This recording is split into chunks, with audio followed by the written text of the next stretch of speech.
Okay, so when you hear the name Charlemagne, you probably think of one thing, right? The great unifier, the father of Europe.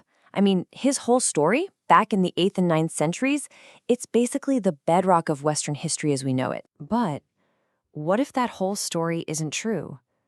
What if one of history's most famous emperors just never existed at all?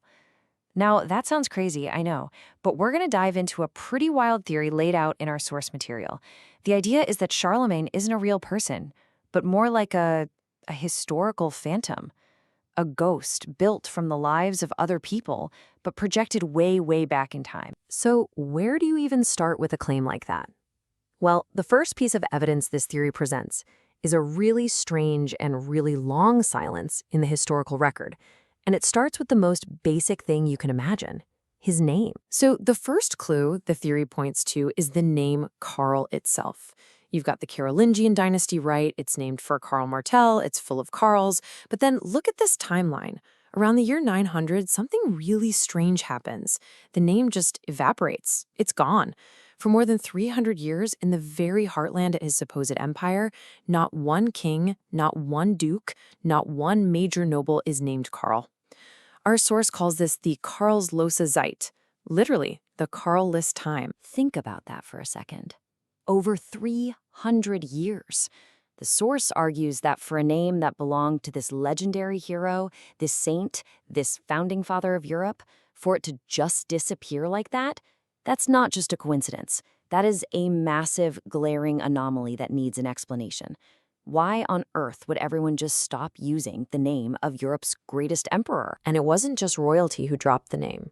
The theory points to research suggesting it vanished from the general population too. I mean, this quote is pretty damning. You look at 1,000 university students, centuries after Charlemagne was supposed to have lived, and not a single one is named Karl. It's like the name was just forgotten. It only pops back up again way later, in the 1600s, and for totally different reasons. Okay, so that's the name gap, but let's get to the next part of the theory, because this is where things start to get really weird. The source points out these incredibly strange parallels. Events from the Carolingian era that seem to be almost perfect copies of events that happened hundreds of years later. Just take a look at this. You have two very powerful rulers. Both are named Karl, both get the title the Great, both are crowned by a pope in Rome on Christmas. The only real difference, one happened in the year 800 and the other is 466 years later. Now the theory asks, is that just a wild coincidence, or is it maybe the start of a much bigger pattern? And this is where the pattern gets, well, almost spooky. According to the theory, it's not just a one-off thing with the coronations. Check this out. The death of Charlemagne in 814 and the death of this later Karl von Anjou in 1285. The gap? 471 years. Okay, what about the rule of Ludwig the German and Ludwig the Bavarian? That gap is also 471 years. The argument here is that this isn't random. This is a mathematical echo, a signature baked right into the historical record. Now, why that number? The theory argues this is no accident. It proposes that chroniclers, people who literally wrote history, use specific kind of esoteric calendrical formulas to do this. They'd take a real event from their present, run it through a formula like this one, and use it to invent a phantom event in the distant past. So, if the Karls from the 8th and ninth centuries are just copies, then who are the originals? Who were the real people? The theory says that these phantom kings are actually just reflections of very real, very powerful rulers who lived much later, in the 13th and 14th centuries. And the theory says you can even see it in their faces. So you take a coin that's supposed to be from Charlemagne's time. It shows a ruler with this very specific round face. Now look at this funeral statue of Karl von Valois, a king who died almost 500 years after Charlemagne. The theory claims that resemblance is just too close to be a coincidence. And they say it's the same deal for Charlemagne's grandfather, the famous Karl Martel. A statue of him shows this very angular face, a prominent nose, a really distinct chin.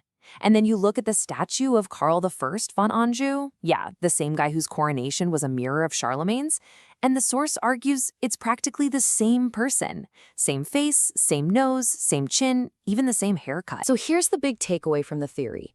Charlemagne isn't one person. He's a composite character. He's a phantom, literally pieced together from these two later Karls. You see his famous father's name, Pippin?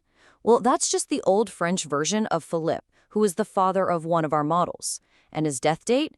That's a perfect 471-year reflection of our other model. It's like they took the greatest hits from two later kings and used them to invent a single epic emperor. But that brings us to the biggest question of all, right? Why? Why would anyone go through all this trouble to invent Europe's most famous emperor? The theory suggests a reason that is honestly even more audacious than the claim itself, that history wasn't just being recorded, it was being written to follow a pre-made script. And what was that script? According to the theory, it was the Old Testament. The idea is that the entire saga of the first three Carolingian kings, Pippin, Karl, and Ludwig, was deliberately shaped to mirror the story of the first three kings of biblical Israel, Saul, David, and Solomon. It maps out perfectly.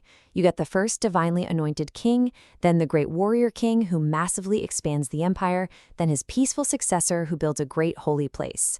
And what happens in both stories? The kingdom splits apart right after that third king dies. It's the same narrative arc. So the theory lays out this kind of three-step recipe for how you could, theoretically, fabricate huge chunks of history. Step 1, you find a powerful, respected blueprint, something everyone knows, like the biblical history of Israel's kings. Step 2, you pick your real-life models, these powerful rulers from a later time period. And then step 3, the magic trick, you use that weird calendrical math, that 471-year shift, to project everything backward and create this epic foundational myth for your own time. All right, so Charlemagne, a real man or a manufactured myth? Let's quickly pull together the core arguments of the theory that we've just walked through. The case against the historical Charlemagne, as presented by this theory, really stands on these 4 pillars. You've got the strange vanishing of the name Karl. You have that bizarrely consistent 471-year echo in the dates. You have the artistic evidence, these so-called phantom reflections. And, tying it all together, you have the idea that the whole thing was built on a biblical template to create a legitimizing, foundational myth. Okay, let's be clear. This is an extremely radical theory. It is way, way outside of mainstream history. But whether you buy it or not, the whole idea forces you to think, doesn't it? It pushes us to ask this really big question. It challenges us to stop thinking of history as just a dusty record of what happened, and to start seeing it as a story that was written by people for a purpose. And that leaves you wondering, if this story could be rewritten, what other parts of history are not quite what they seem?